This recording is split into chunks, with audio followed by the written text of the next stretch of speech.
Welcome back.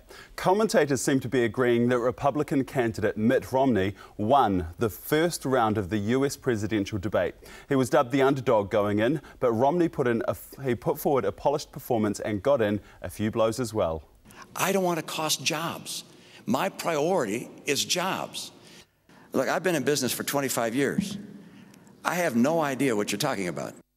Whereas Barack Obama, who wowed the masses in 2008 on the campaign trail, looked a wee bit tentative and a wee bit lackluster.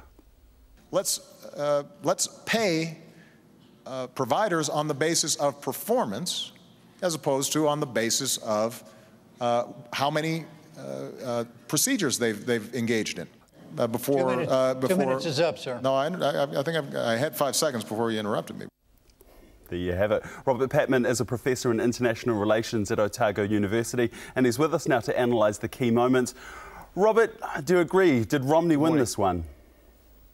Oh, I think he did, but I think they both had different agendas, really. And I think we have to see this, Tamati, as one of 3 rounds. And Mr. Romney needed a big performance. He's had a disastrous September, lots of gaffes, and people were really raising questions about him. And so he had to have a big performance, and he pulled that off. It was impressive. It was fluent.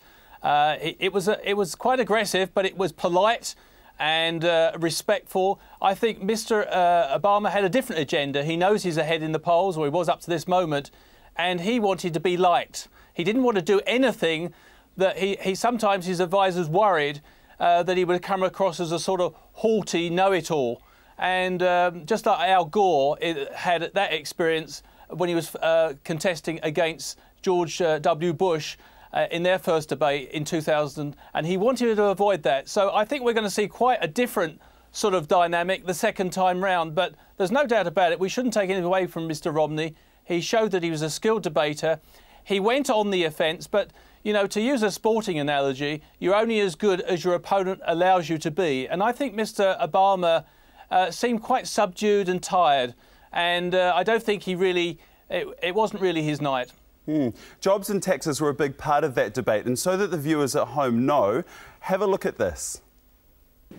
54% of America's workers work in businesses that are taxed not at the corporate tax rate, but at the individual tax rate. And if we lower that rate, they will be able to hire more people.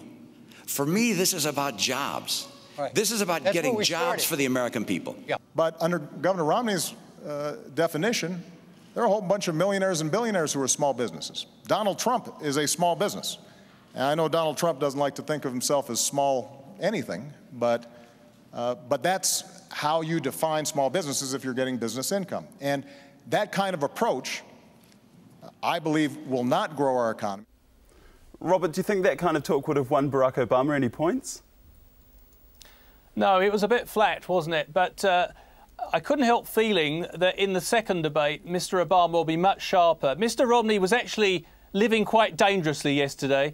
On the campaign trail, he had advocated for months that if he became president, everyone would see a 20% reduction in their tax. Suddenly, yesterday, he changed that, and he said that he wouldn't have a taxation system that reduced an overall drop in the US federal revenue. This was quite a move. It could cause consternation amongst some of the more conservative Republicans, but also I think there was an opportunity for Mr. Obama to say, actually, you're following the similar sort of policies as your predecessor, Mr. Bush, who got us in this economic mess that I've had to deal with. He didn't say that.